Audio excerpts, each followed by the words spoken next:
இன்றே டவுன்லோட் செய்து உங்கள் ஃபேவரட் ஷோக்களை என்ஜாய் பண்ணுங்க. கையில ஏதோ ஒரு பாட்டிலோட வந்தல, அது என்னது? அதுவா, அது ஏதோ எண்ணெய் பாட்டில் முடிஞ்சு போய் ஒரு மாதிரி பிசு பிசுன்னு இருந்துச்சு. சரி குப்பையில போடலான்னு எடுத்துட்டு வந்தேன். அப்ப அந்த கார் கிட்ட கட்டிங் பிளேயர் வச்சிட்டு இருந்தியே, ஏன்? காருனா எந்த காரு? அதான்டா அந்த விஜயோட காரு. அந்த காரு பக்கத்துல என்னோட பைக் நின்றுச்சு, அதை பாக்கலையா நீ? பைக்ல ஆயில் லீக் ஆயிட்டு இருந்துச்சு, அதை சரி பண்ணிட்டு வந்தேன். சரி, ஆனா அதுக்கேண்டா அவ பயந்துகிட்டு சுத்திக்கிட்டு இருக்கா? சோறு தண்ணி கூட இல்லாம இருக்கறாடா. இருக்கட்டும், குற்றமுள்ள நெஞ்சு குறுகுறுக்கு தான் செய்யும். அது என்னமோ வாஸ்தவம் தான். ஆமா, உனக்கு ஒண்ணு தெரியுமா? மரணத்தை விட கொடூரமான விஷயம் என்னன்னு தெரியுமா? என்னது? இந்த மாதிரி மரண பயத்தோடய வாழ்றது. வாழட்டும், இதுவும் ஒரு மாதிரி ஜாலியா தான் இருக்குது.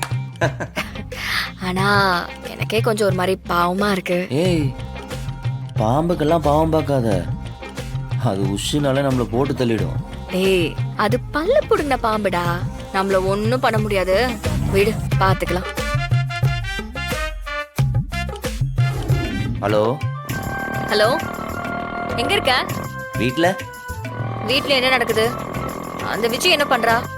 அட நீ வேற, ரூம் கதவை சாத்திட்டு வெளியே வர மாட்டேங்கிறா. ஆன்லைன்ல ஆர்டர் பண்ணி சாப்பிட்டுட்டு இருக்காங்க. சாப்பாடு ஆர்டர் செஞ்சு வர வச்சிட்டாளா?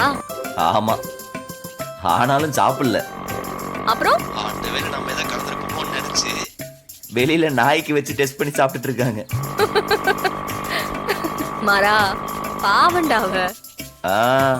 அவங்கெல்லாம் பாவம் பார்க்க வேண்டிய ஆளுங்களே கிடையாது, அனுபவிக்கட்டும் விடு. சரி, இன்னைக்கு உனக்கு என்ன பிளானு? என்ன பிளானு?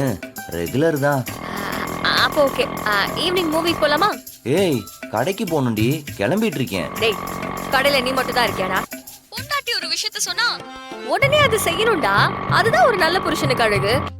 எப்ப பாரு வேலை வேலைன்னு. உன் அண்ணனுக்கு தான் 2 பேர் இருக்காங்கல்ல, மாமா வேற இருக்காரு, அவங்கள அந்த கடையை பாத்துக்க மாட்டாங்களா? சரி, வரேன்.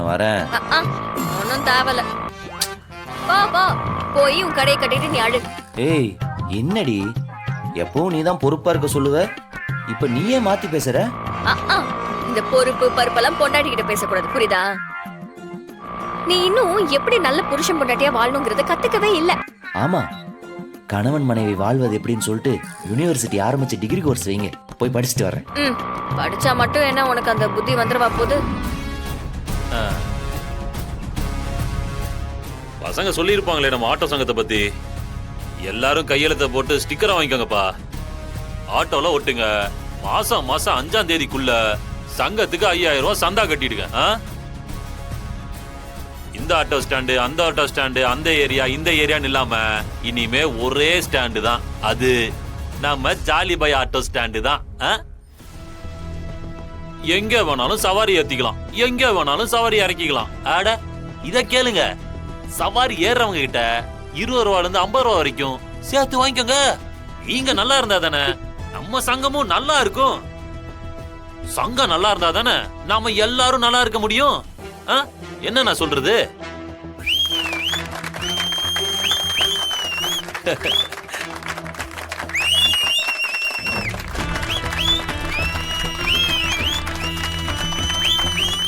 ஒரு நிமிஷம்.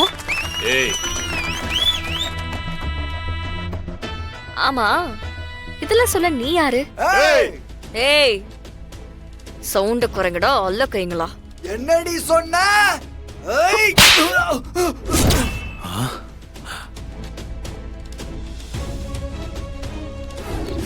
கையெல்லாம் வலிக்குது. வீரா, சாப்பாடு எடுத்து வைக்கவா? இல்லடி, நான் அப்புறமா சாப்பிடுறேன். அம்மா. ஏண்டி? தூங்காம டயர்டா இருக்கு.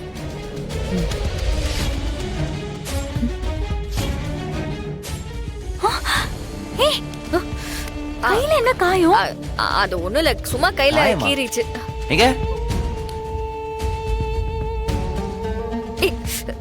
கீறிக்குச்சுடா. என்னடி இது, ரத்தம் வந்து? அதெல்லாம் ஒண்ணும் இல்ல. தெரியல, ஏதோ லைட்டா கீறே இருக்கும் போல.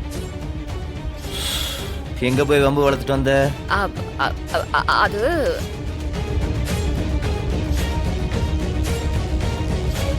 இனிமே ஒரே ஸ்டாண்டு தான், அது நம்ம ஜாலி பாய் ஆட்டோ ஸ்டாண்டு தான்.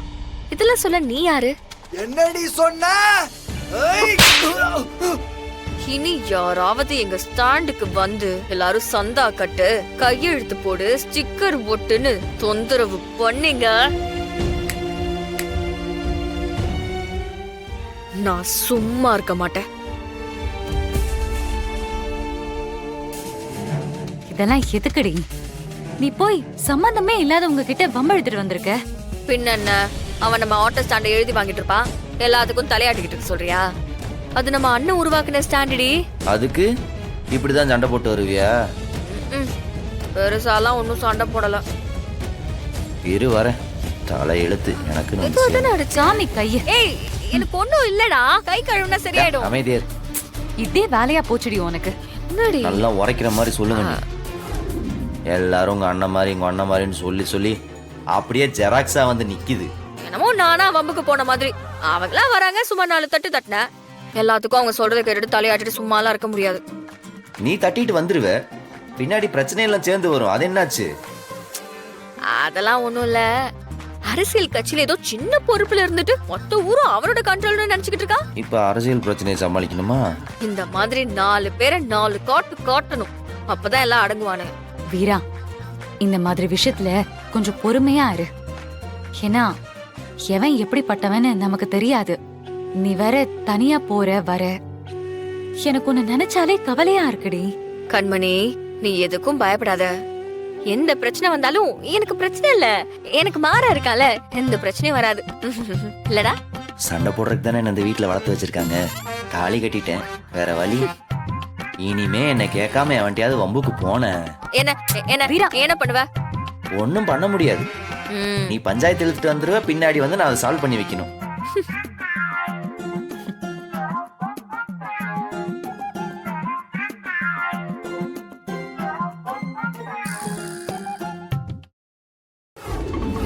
டேய் இத புறா.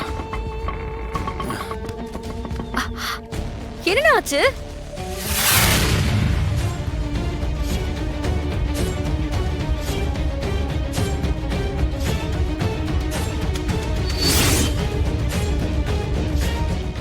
அடிபட்டிருக்கு. உங்கள யாருன்னு அடிச்சது? அந்த ஜெகனோட ஆளுங்க ஸ்டிக்கர் ஒட்டணும், ரிஜிஸ்டர்ல கையெழுத்து போடணும், பேட்ஜ் குத்திக்கணும்னு கலாட்டா பண்ணாங்க வீரா. நாங்க முடியாதுன்னு சொன்னோம்மா, அதுக்குள்ள ஆட்டோவை உடைக்க ஆரம்பிச்சிட்டாங்கம்மா. தடுக்க போன எங்களையும் ஆடி ஆடின்னு அடிச்சிட்டாங்கம்மா. ஏற்கனவே சவாரி வேற வரதில்ல, ஸ்கூல் ஃபீஸ் வீட்டு செலவுன்னு சமாளிக்க முடியாம இருந்தோம். இப்ப ஆட்டோவை ரிப்பேர் வேற பண்ணணும். என்ன பண்றதுனே தெரியல வீரா. அண்ணே, ஒன்னும் வருத்தப்படாதீங்க, ஏதாவது ஒரு வழி பண்ணலானே.